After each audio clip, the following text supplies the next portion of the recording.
Chers internautes fidèles de BNews, bonjour. L'univers politique s'est enrichi cette semaine d'un nouveau bébé. Il s'agit du parti politique dénommé Les Démocrates, une formation qui regroupe diverses personnalités, des anciens ministres et des députés, mais aussi un membre de taille, l'ancien chef de l'État, en l'occurrence le docteur Thomas Boniaï. Le parti s'inscrit d'ores et déjà dans l'opposition et ambitionne d'être la plus grande force politique de contre-pouvoir au Bénin. Qu'est-ce que cela va bien changer sur l'échiquier politique national? De quels atouts dispose ce parti pour faire bouger les lignes et bousculer les certitudes dans la perspective de la présidentielle de 2021? Pour analyser et décrypter de fond en comble ce sujet, deux confrères tenteront de croiser leurs arguments au cours du débat qui suivra. Alphonse Moïse Soudé est avec nous. Bonjour. Bonjour à vous, Gabin. Bonjour à tous. Et merci pour la disponibilité.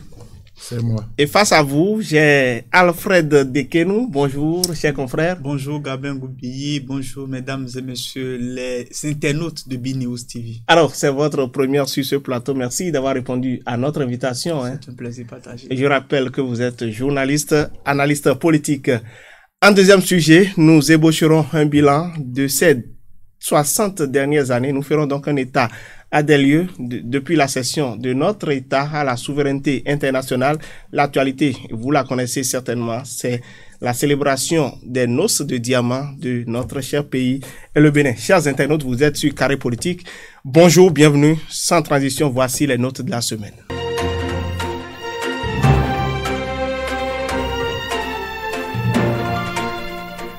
Alors, chers confrères, bonjour.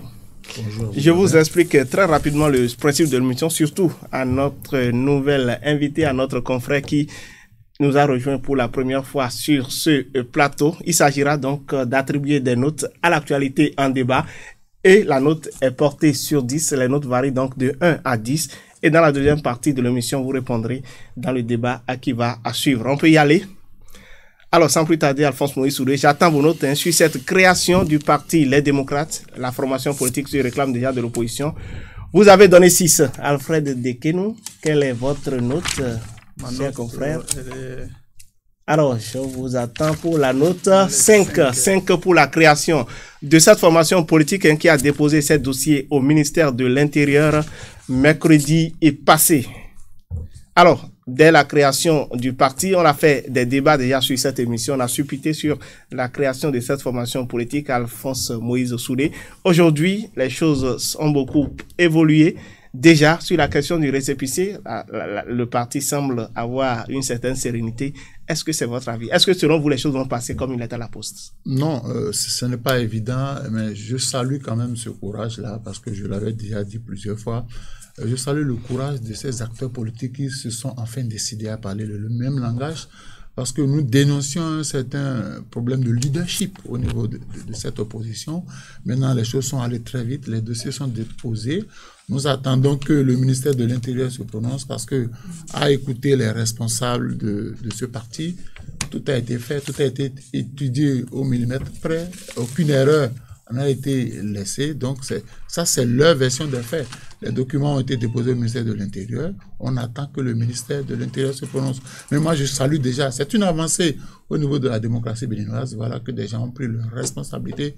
On dit à la face du monde qu'ils font partie d'un parti de l'opposition. Désormais, le débat pourra se faire, la guerre des idées pourra se faire sans qu'on ne s'attaque aux personnes. Alors, le parti Alfred Dekenou a affiché ses assurances quant à la suite de son dossier. Est-ce que pour vous, le récépissé, ça va passer comme une lettre à la poste? Non, je voudrais quand même d'abord dire toute ma satisfaction par rapport quand même, disons, à cet engagement qu'une bonne partie des acteurs politiques ont eu à prendre. C'est quand même celui de créer une formation politique d'opposition. Et cela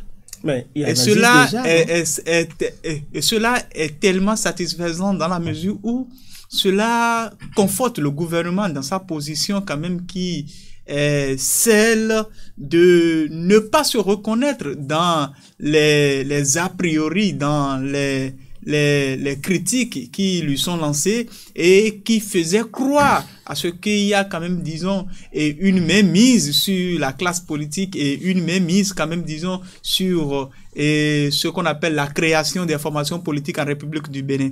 Tout cela, ça traduit quand même, disons, la liberté des uns et des autres de se constituer, la possibilité que quand même, disons, ce gouvernement-là offre à chacun de nous constituer en des groupes quand même, disons, politiques pour pouvoir s'exprimer. D'accord. Dans cette formation politique, on annonce plusieurs militants. Vous avez vu, compte tenu de la composition de ce parti, des anciens militants des forces Kouri pour un Bénin émergent, notamment les dissidents, ceux qui ont quitté l'aile, si on peut parler ainsi. Également des militants de la Renaissance du Bénin, à l'exception bien entendu de l'ancien président de la République, Nicéphore Dieudonné Soglo, mais également des leaders du Force Clé. Est-ce qu'il manque quand même d'autres leaders de l'opposition qui sont peut-être en difficulté? Est-ce que cela fait une vraie cohésion au sein de l'opposition? Non, vous savez que le parti USL se réclame de l'opposition, Restaurer l'Espoir se réclame de l'opposition, donc les autres qui ne se retrouvent pas à travers ces deux partis-là. Ça ne fait pas trop de partis pour l'opposition? Non, écoutez, les deux autres, USL n'a pas encore son récépissé. Et depuis un certain temps, nous n'avons pas entendu Restaurer l'Espoir parler, parce que moi, j'ai dit jusqu'à preuve du contraire, je ne sais pas si candidats Zanaï, son parti sont encore de l'opposition, je le dis, ça n'engage que moi, parce que les actes sont là. Mais je dis, ceux que je vois, les trois, à savoir Eric Goundété, que je connais très bien, qui est un monsieur posé, qui a fait ses expériences sur le plan politique. On l'a vu plusieurs fois député. Il est un rescapé de l'Union fait la Nation.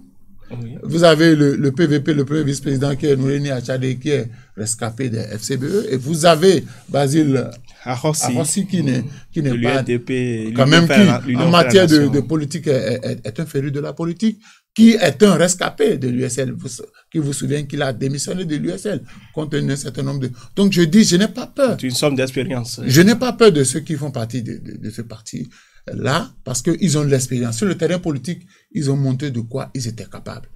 Et moi, j'attends, autre raisonnement, j'attends que le récépissé leur soit délivré d'abord. Parce que s'ils n'ont pas le récépissé pour moi, c'est qu'ils ne sont pas encore partis politiques. J'attends que le ministère de l'Intérieur le délivre. Nous sommes toujours dans les manœuvres politiques et politiciennes. J'attends d'abord qu'on me dise que les démocrates ont reçu. Le reste, le débat se fera. Le débat se fera désormais avec les partis de la mouvance. On pourra s'asseoir, on pourra discuter idées. Parce que pour moi, la politique, ce n'est pas les attaques contre les personnes, mais c'est les débats d'idées. C'est de faire des propositions alternatives pour que le pouvoir soit davantage mieux géré. Si on va créer un parti politique pour s'attaquer à des personnes, ou bien si on va focaliser l'opposition sur la personne du chef de l'État, ce n'est pas de l'opposition. Mais moi, je voudrais... Vous voyez déjà dans ce parti-là une alternative crédible pour le pays? Oui, quand je suis un peu les objectifs, on dit c'est pour étancher la soif des Béninois à restaurer les principes démocratiques. C'est déjà c'est déjà pour moi un acquis. On n'a pas dit qu'on a créé le parti de l'opposition pour s'attaquer au président Patrice Talon. Moi, j'aurais dénoncé ça. Mais si c'est la guerre des idées, si c'est pour évaluer les actes posés, les réalisations et faire des propositions concrètes, je suis d'accord. Mais si c'est pour attaquer des personnes, je n'en suis pas preneur. Exactement. Alors, Cyriaque Dekenou, le président du tout nouveau parti de l'opposition, le parti Les Démocrates, l'honorable ancien député Eric Goundété a déjà annoncé les premiers chantiers de cette formation politique-là. Il a dit notamment à nos journalistes, citation, nos premiers combats seront de restituer ou de rétablir un espace démocratique, un espace électoral ouvert à tous. Nos premiers combats porteront sur le rétablissement des lois électorales justes, inclusives. Nous participerons à enlever tous les obstacles sciemment érigés par le régime du président Patrice Talon. Est-ce que, selon vous, est-ce que le parti dispose de suffisamment d'atouts pour pouvoir parvenir à faire tout cela? Vous savez, chacun de nous sommes libres de nourrir des ambitions pour notre pays. Oui. Vous voyez, et là-dessus, il faudrait reconnaître que chaque acteur politique a ses appréciations qui, pour la plupart, quand même, disons, sont des appréciations relatives. Le plus important, c'est le fait qu'ils aient eu cette idée de se constituer pour pouvoir, quand même, disons, aller et se faire enregistrer, quitte au ministère de l'Intérieur d'apprécier quand même, disons, la justesse de tout ce qu'il y a là comme dossier. Maintenant, revenant quand même, disons, à à leur capacité à pouvoir changer les choses. Avoir cette capacité de changer les choses passe d'abord par le filtrage d'obtention de récépissé définitif d'enregistrement. Oui, avoir cette capacité de pouvoir changer les choses passe obligatoirement par la participation aux prochaines élections, à la prochaine élection présidentielle. Avoir cette capacité à changer les choses passe également aussi par la qualité des hommes et la qualité des idées qu'une formation politique, quand même, disons, essaye un tant soit peu de propager sur la population béninoise. Vous savez, l'opposition béninoise, je l'ai toujours qualifiée d'opposition hétéroclite, qui, quand même, disons, est dirigée, qui a été tout le temps divisée par les questions subjectives. La plupart d'entre eux, si vous regardez dans le fond, à part quand même, disons, quelques-uns qui, quand même, sur la base des idées et sur la base de leur parcours, essayent un tant soit peu de présenter des ambitions qui, quand même, disons, sont à la hauteur de ce que le peuple béninois espère. La plupart, ce ne sont que des gens qui s'inscrivent dans une opposition subjective. Je dis opposition subjective parce que on s'oppose aujourd'hui au président Patrice Talon, peut-être parce que on a eu des problèmes avec la justice, et quelqu'un d'autre s'oppose aujourd'hui au président Patrice Talon parce que d'une certaine façon il n'a pas eu cette possibilité de pouvoir peut-être, disons, c'est que bénéficier d'un poste. Mais c'est normal, c'est légitime. La politique est un jeu d'intérêt. Et c'est déjà ce pourquoi, quand même, disons, je me pose beaucoup de questions. Vous savez, oui, on a eu le cas avec les FCBE. Les FCBE qui légitimement pouvaient se réclamer de l'opposition. Parce que lorsque le président Patrice Talon a pris les rênes de ce pays, il n'y a que les FCBE qui pouvaient légitimement se réclamer de l'opposition. Mais vous savez, la suite, nous l'avons connue, c'est des guerres de leadership, c'est des malcompréhensions. Donc, il faudrait d'abord que ces différents acteurs qui se sont constitués et fassent une introspection et essayent un tant soit peu, quand même, disons, de se mettre, quand même, disons, à la hauteur de ce qu'ils ambitionnent pour ce pays. Et c'est même bien qu'il y ait une opposition, même si aujourd'hui elle est diversifiée, mais lorsque vous avez en face un gouvernement, lorsque vous avez en face un régime qui va quand même, disons, en rang vraiment, disons, uni, avec deux grandes formations politiques qui se réclament de la mouvance et qui aujourd'hui, avouons-le, et contrôlent la quasi-totalité, quand même, disons, c'est que des communes, des municipalités. Des communes et quand même, disons, des circonscriptions électorales. Il y a de quoi réfléchir et aller en rang, quand même, disons, uni. D'accord. Et non, en rang. Votre co-débatteur, je voudrais dire une chose. Je ne sais pas si nous sur le sujet. Les mêmes actualités. Oui. La mouvance n'est pas aussi unique que ça. La preuve, le dernier vote à l'Assemblée nationale. Il y a eu combien de procurations? Pourtant, les gens sont sur le territoire national. Il y a eu combien de procurations? Il y a une crise de confiance. Honnêtement, je l'ai toujours dit, j'ai dit et je le répète, le président Patrice Talon sait très bien qui ne peut pas compter sur les 82 députés. Mais pourtant, il a félicité récemment le président de l'Assemblée pour avoir obtenu, pour avoir réussi à obtenir le vote de cette loi. Je ne peux pas rester à vous, je vous ai laissé développer. Laissez le confrère réagir rapidement, oui. Je dis, c'est cette guerre-là qu'on est en train de mener à l'opposition pour dire que c'est des gens qui ont des comptes à régler avec le président Patrice Talon qui se sont là.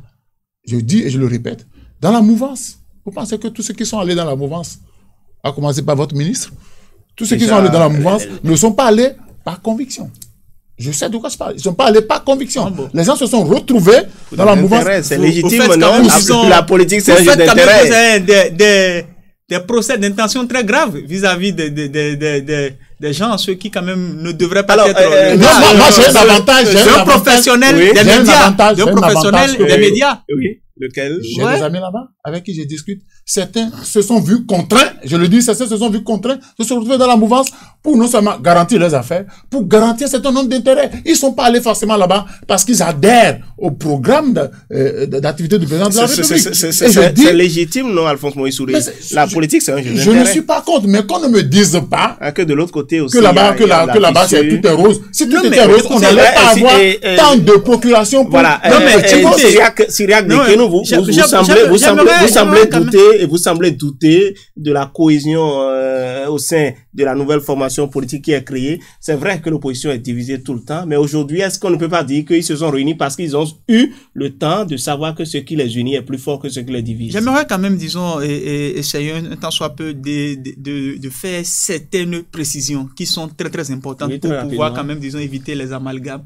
Oui. Et vous savez, lorsque je parle quand même, c'est que d'une certaine union, je parle en tenant compte d'un certain nombre d'aspects, de la méthode, c'est de l'organisation qui caractérise la famille politique ou bien c'est la gouvernance du président Patrice Talon. Je ne suis pas en train, disons, c'est que de jeter des fleurs comme ça à un monsieur, ni quand même, disons, en train d'employer des propos démagogiques. Mais vous savez, moi j'ai fait le système Boni Yayi. J'ai fait le régime du docteur Boni Yayi. Et je vous dis ceci. En tant que journaliste.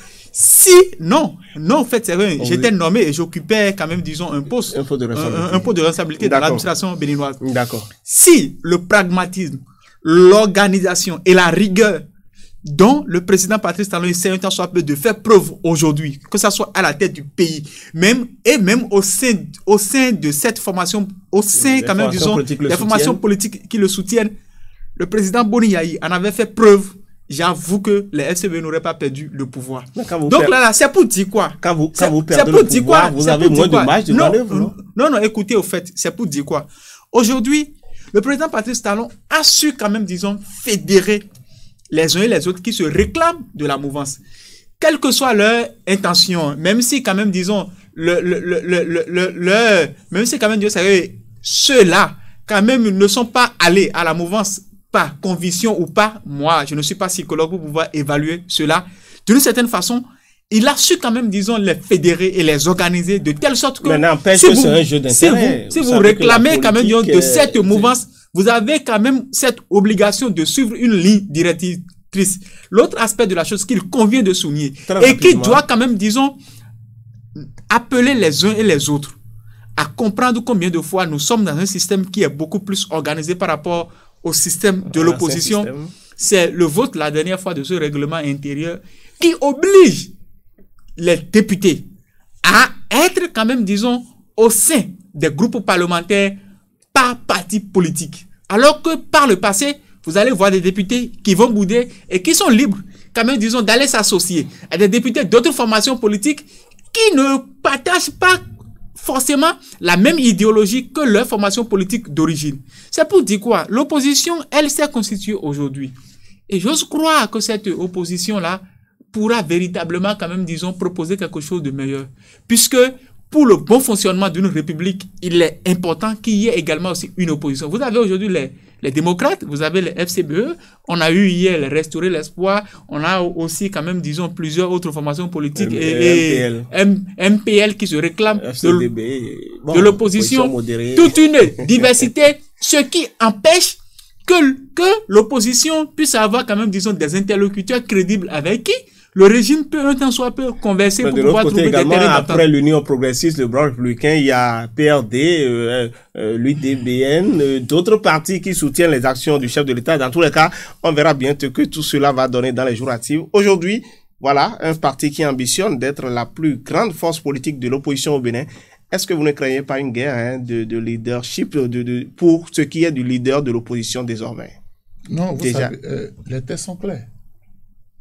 L'Assemblée nationale peut déjà des tests pour encadrer l'opposition. C'est pourquoi j'ai dit, tout ce qui viendra après, attendons d'abord qu'on délivre le récépissé. Parce que je parle de manœuvre politique politicienne. Je parle de manœuvre politique. Moi, je vais donner les autres arguments. Le jour où on viendra me montrer le récépissé qui donne naissance au Parti des démocrates. Parce qu'ils ont déposé les dossiers. Donc, pour vous, on peut inventer des malices, des manigances pour ne pas délivrer le récépissé. Selon les responsables du parti, tout est en ordre. On a déjà vu ici. On a vu. Il y a des partis qui sont allés déposer leur dossier. On a vu qu'il y avait eu, même pour les élections communales, ils ont dépassé le nombre de candidats qu'ils avaient donné. Donc, il y a un assouplissement au niveau de ces tests-là. Si on voit un peu ce qui s'est passé. Attendons d'abord qu'on délivre le récépissé. Ne vendons pas la peau de l'ours sans l'avoir tué. Alors, nous allons passer, chers confrères, avec votre permission, au deuxième sujet. C'est vrai qu'on n'a pas eu le temps d'éplucher entièrement cette actualité-là. Nous reviendrons certainement là-dessus au fil du temps dans d'autres émissions. Nous parlerons maintenant du bilan des 60 ans d'indépendance du Bénin. Nous ferons rapidement sur ce plateau un état des lieux de ce qui aura changé au Bénin depuis l'accession du pays à la souveraineté internationale. Et je vais vous demander à nouveau de reprendre vos plaquettes pour noter cette actualité-là. Alphonse Moïse Souré, je commence toujours par vous. La route 5. 5 pour le bilan des 60 ans, oui.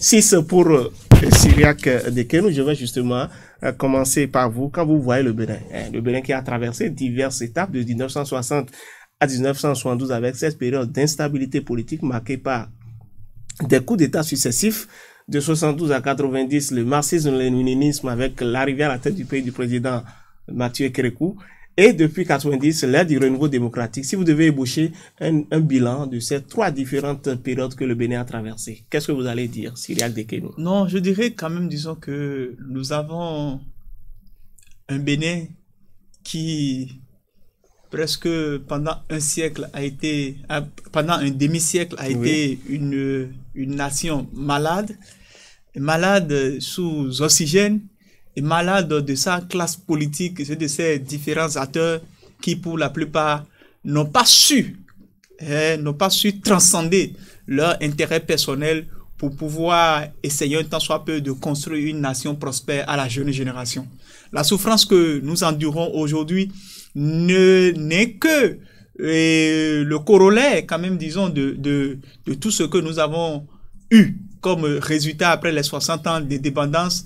Un pays qui, aujourd'hui, quand même, disons, a du mal à décoller. Un pays qui quand même, disons, s'est laissé rattraper et même dévancer par bien d'autres nations qui étaient, quand même, disons, devant lui.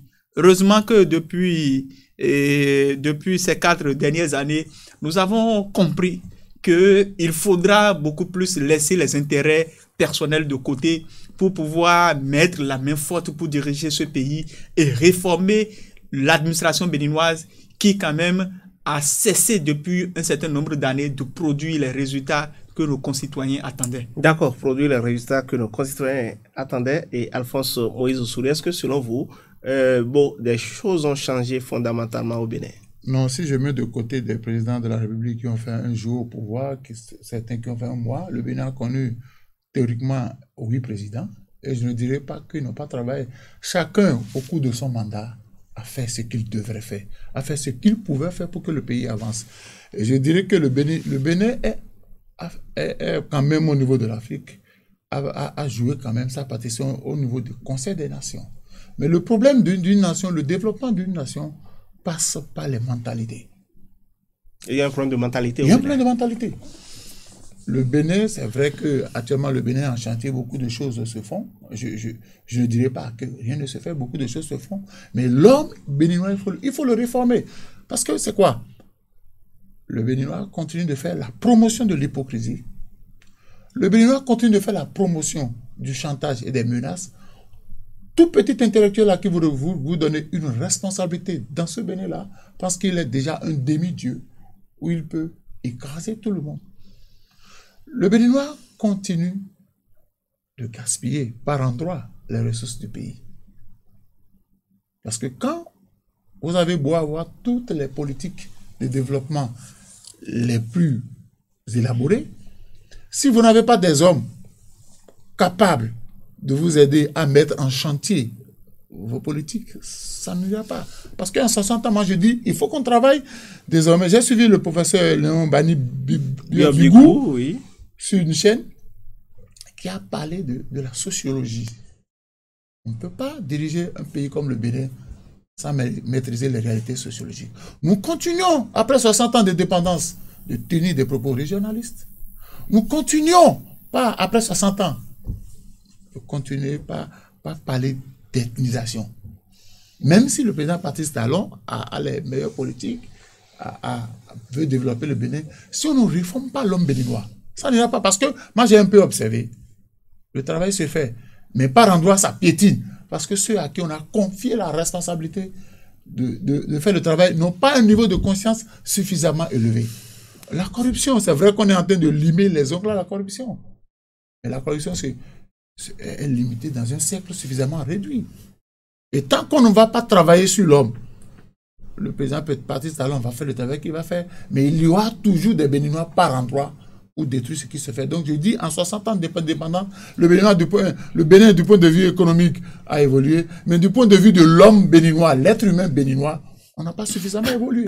Et qu'est-ce qu'il y a lieu de faire, justement? On a un problème de personnes. Apparemment, tel que le dit votre co-débatteur, c'est un problème de personnes. Il faut changer les mentalités, agir sur les consciences aujourd'hui.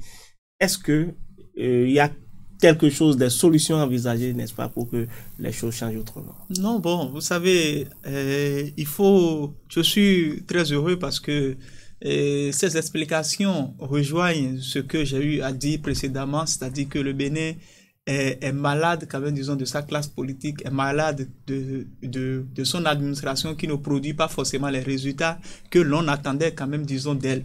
Aujourd'hui, nous sommes dans une nation où il faudrait véritablement l'avouer. Il suffit tout simplement de voir pendant tout le temps, de 90 jusqu'à... L'aide du renouveau démocratique. Oui, effectivement, de 90 jusqu'à 2016, 17, 18. Vous allez voir que nous n'avons eu que des partis régionalistes, que des partis de clans. Et ça faisait partie des éléments qui, pour la plupart du temps, ont freiné le développement de notre nation. Et si vous analysez très bien, dans l'histoire politique du Bénin, les deux candidats qui viennent très souvent au second tour, sont souvent soit quelqu'un du Nord ou soit quelqu'un du Sud. Vous voyez, ce qui a toujours montré combien de fois nous avons une nation au sein de laquelle la cohésion nationale reste encore à rechercher. C'est vrai que le Bénin, de façon exceptionnelle, nous faisons quand même, disons, cet effort de vivre en paix, mais ce simple aspect de la chose ne facilite pas le développement. Vous avez un chef de l'État qui, lui, vient peut-être, c'est que consacre tout ce qu'il a comme énergie et dans une zone donnée pour pouvoir développer un endroit donné sans que ça ne soit beaucoup plus une politique pensée à long terme. La dernière chose que je voudrais souligner, c'est le fait que nous n'avons pas su adopter au Bénin un programme de développement à long terme. Vous savez, même si... Il y a eu des études, prospectives, on a connu Bénin Perspective à l'AFIA 2025. Oui, on a connu également aussi le programme autant de Boni Yahi, là également aussi un programme là qui a été abondamment relayé, et c'était ça quand même, disons, il n'y a pas un problème de suivi. Le plan de développement du Bénin. Nous avons également aussi le programme d'action du gouvernement aujourd'hui, qui, il faut avouer, est en train d'évoluer dans une certaine rigueur qui peut quand même, disons, nous amener aujourd'hui à croire que si nous continuons sur cette lancée d'ici 10 ans, le Bénin, quand même, disons, va connaître un niveau de développement acceptable. Vous semblez le dire avec certitude, Cyriaque Dekeno. Vous en avez parlé tout à l'heure que depuis 4 années, disons, les choses sont en train d'être transformées positivement au Bénin, mais on a un certain nombre de performances qu'on a enregistrées. On a parlé récemment même du Bénin qui est classé 3e pays où l'on vit le plus heureux, où il y a le bien-être. Mais paradoxalement, les populations ne sentent pas les choses de cette manière-là. Qu'est-ce qui explique cette disparité? Vous savez, ce que je suis en train de dire, c'est très simple. Nous sommes quand même, disons, sur la route du développement. Et sur la route du développement, c'est vrai, il y aura des progrès que nous allons connaître, mais sans que cela, quand même, disons, ne nous épargne des souffrances préliminaires qui sont inhérentes, quand même, disons, à tout processus de développement. Lorsque l'on parle, quand même, disons, du Bénin, comme quand même, disons, le 3e pays en Afrique où l'on vit le plus mieux, parfois, nous ne percevons pas la quintessence de ce qui est dit. Qu'est-ce qu'il faut comprendre par là? C'est le fait que, quand par exemple, disons, on prend un programme social de cantine scolaire qui permet aujourd'hui à plus de 15 000 enfants d'être nourris. Ça par exemple, c'est un programme qui simplement, quand même, disons... Vous voulez dire que c'est des critères qui ont contribué à cette performance-là? Ce sont des critères qui, sans doute, ont contribué à cette... Parce que on vous observe sur un certain nombre d'années. On vous observe peut-être sur 2 ans à 3 ans. Et l'on voit peut-être que au Bénin, depuis un certain nombre d'années, le taux de scolarisation a augmenté. Et c'est un rapport qui ne tient pas compte parce qu'il y a de la nourriture que des 4 dernières années. Non. L'évaluation a été faite de 2012 jusqu'à 2020. Ce qui voudrait dire que nous avons connu quand même, disons, une évolution qui tient compte quand même d'un certain nombre d'aspects. Le dernier aspect que je voudrais souligner, très rapidement, c'est le fait que au Bénin, l'on vit mieux. Pourquoi? Parce qu'avec peu de moyens, vous pouvez vivre heureux. Ce n'est qu'au Bénin ici que vous allez trouver des chambres entre couchées encore à 10 000 sanitaires. Vous voyez, aller par exemple ailleurs en Côte d'Ivoire, ça c'est tout au moins à 50 000 francs CFA. Ce qui voudrait dire que nous sommes dans un pays où, avec très peu de moyens, l'on peut vivre heureux. Et les institutions de Bretton Woods évaluent tout cela pour dire qu'au Bénin, l'on vit mieux. Cela ne voudrait pas dire que tout le monde est épargné de la souffrance. Syriac Dekeno, merci. Vous semblez peindre là un Bénin très beau, un Bénin radieux. Mais paradoxalement, Alphonse Moïse Soulé, on sent que le panier de la ménagère ne change pas de statut et la pauvreté semble être ambiante. On dit que l'argent ne circule pas, tout ça. Comment expliquez-vous tout cela? Dans mon pays, après 60 ans, on a précarisé l'emploi. On a précarisé l'emploi. Vous ne pouvez pas être sûr aujourd'hui que votre emploi... Votre patron, il suffit juste qu'il claque du doigt, on vous renvoie. Vous allez devant les instances. Vous avez entre 3 et 9 mois. Si votre patron est généreux, il vous paye 9 mois. S'il n'est pas généreux, c'est le problème de l'État. On a dit, je dis, après 60 ans, on a précariser l'emploi. Après 60 ans, dites-moi, quel opérateur économique béninois aujourd'hui donne de la force, donne de la visibilité au Bénin? Vous allez au Nigeria, on vous parlera des Dangote, on vous parlera des opérateurs économiques à partir desquels on identifie un pays. Il n'y en a pas au Bénin, après 60 ans. On n'en a pas fabriqué. On n'en a pas fabriqué.